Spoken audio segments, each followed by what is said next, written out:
In fact devil ಅನ್ನೋ title ಬೇರೆ ಯಾರ ಹತ್ರ ಇತ್ತು, ಅವ್ರನ್ನ ರಿಕ್ವೆಸ್ಟ್ ಮಾಡಿ ನಾವು ಟೈಟಲ್ ಅವ್ರ ಹತ್ರ ನಾವು ತಗೊಂಡಿದ್ದು. ಅಂಡ್ ಈಗ ನಾವು ಏನೇ ನೋಡ್ತೀವಿ, it is all about the film, it's about the script.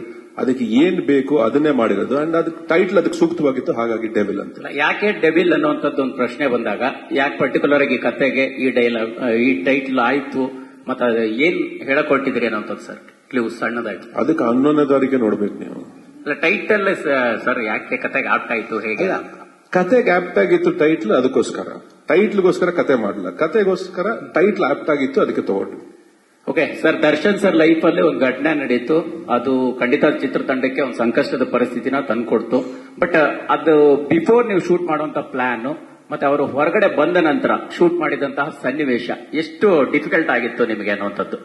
ಅಂದ್ರೆ ಸಿನಿಮಾದ ಕೆಲವು ಪೋರ್ಷನ್ ಉಳಿಸ್ಕೊಂಡಿದ್ರಿ, ಅದನ್ನ ಬಂದ ನಂತರ ದರ್ಶನ್ ಅವರು ಆಕ್ಟರ್, ಅವರು ಅವಾಗ್ಲಿ ಅದಾದ್ಮೇಲಾಗ್ಲಿ ಸಿನಿಮಾ ಆಕ್ಟ್ ಮಾಡಬೇಕಾದ್ರಾಗ್ಲಿ ಈಸ್ ಅ ಪ್ರೊಫೆಷನಲ್.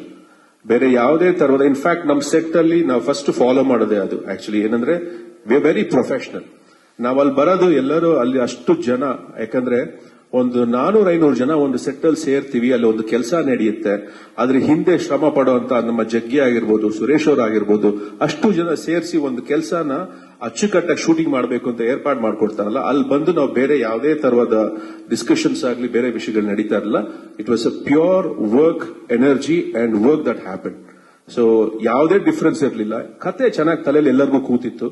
ಅದು 1 ವರ್ಷ ಅಲ್ಲ, ಯಾಕಂದ್ರೆ 2018 ಟ್ರಾವೆಲ್ ಮಾಡ್ತಾ ಇದೀವಿ ಅಂದ್ಮೇಲೆ ಆ ಕತೆ ಎಷ್ಟು ಚೆನ್ನಾಗಿ ಅವ್ರ ತಲೆಯಲ್ಲಿ ಕೂತಿತ್ತು ಅಂದ್ರೆ ನಾನೇ ಏನಾದ್ರೂ ಒಂಚೂರು ಮರೆತರು ಕೂಡ ದರ್ಶನ್ ಅವರನ್ನ ನನಗೆ ಜ್ಞಾಪಿಸ್ತಾ ಇದ್ರು. ಸೊ ಹಾಗಾಗಿ it was always a proper professional approach ಅಷ್ಟೇ. ಪ್ರಕಾಶ್ ಸರ್, ಅನ್ಫಾರ್ಚುನೇಟ್ಲಿ ಚಂದನ್ ಅವ್ರನ್ನ ಈ ಸಿನಿಮಾದಿಂದ ಹೊರಗಿಡ್ತಿದೀವಿ ಅನ್ನುವಂತ ಪೋಸ್ಟ್ ನ ಸ್ವತಃ ದರ್ಶನ್ ಸರ್ ಸೋಷಿಯಲ್ ಮೀಡಿಯಾದಲ್ಲಿ ಪೋಸ್ಟ್ ಮಾಡಿದ್ರು. ಯಾರನ್ನ ಚಂದು ಅವರು ಆಕ್ಟ್ ಮಾಡ್ತಾ ಇದ್ರು ಈ ಸಿನಿಮಾದಲ್ಲಿ, ಬಟ್ ಹೊರಗಡೆ ಇಡ್ತಿದೀವಿ ಅನ್ನುವಂಥದ್ದನ್ನ ಪೋಸ್ಟ್ ಮಾಡಿದ್ರು ದರ್ಶನ್ ಅವರು. ಚಂದುನ ಯಾವ ಚಂದು? ನಮ್ಮ ಅಳಿಯ. ಹೌದು. ಓಕೆ. ಸೊ ದಿಢೀರಾಗಿ ನಿರ್ಧಾರ ಮಾಡಿದಂತದ್ದ, ಹೇಗೆ ಏನು ಆ ಪಾತ್ರ ಈಗ ಯಾರು ಮಾಡ್ತಿದ್ದಾರೆ?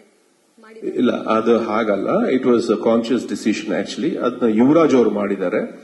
ಸೊ ಯಾಕಂದ್ರೆ ಚಂದು ಲಾಂಚ್ ಮಾಡ್ತಾ ಇದೀವಿ, ಅವ್ರು ಲಾಂಚ್ ಆಗ್ತಾ ಇದ್ರು ಹೀರೋ ಆಗಿ. ಹಾಗಾಗಿ ಅವ್ರದ್ದು ಎಲ್ಲ ವ್ಯವಸ್ಥೆಗಳು ನಡೀತಾ ಇದ್ದಾಗ ಈ ಚಿಕ್ಕ ಪಾತ್ರ ಬೇಡ ಅಂತ ಹೇಳಿ ಅದು ಡಿಸಿಷನ್ ಆಗಿದ್ದು. ಹಾಗೆ ಆ ಪಾತ್ರ ಕೂಡ ತುಂಬಾ ಒಂದು ಸ್ಟ್ರಾಂಗ್ ಆದಂತ ಒಂದು ಕ್ಯಾರೆಕ್ಟರ್. ಹಾಗಾಗಿ ಯುವರಾಜ್ ಅವರು ಆ ಕ್ಯಾರೆಕ್ಟರ್ ಮಾಡಿದ್ರು.